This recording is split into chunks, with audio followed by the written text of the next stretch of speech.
Hello, and welcome to another episode of Essential English for Conversations. I'm Dr. Priscilla, a native English speaker, and I live in the United States. Imagine this.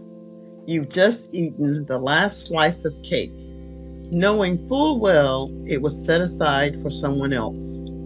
Suddenly, you're confronted with the phrase, face the consequences. But what exactly does it mean? In English, face the consequences is a collocation, a pair of words often used together.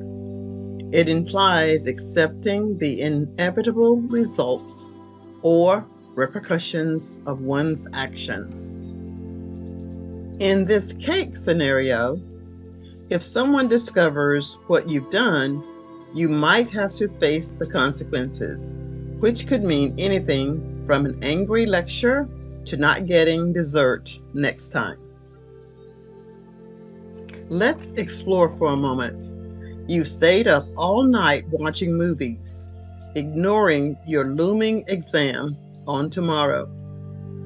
Come morning, you'll have to face the consequences of your choice.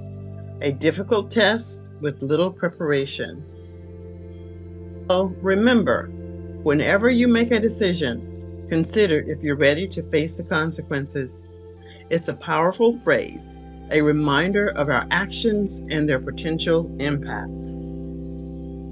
Use it wisely and expand your English proficiency. Don't forget to like, comment, and subscribe for more insights into the English language.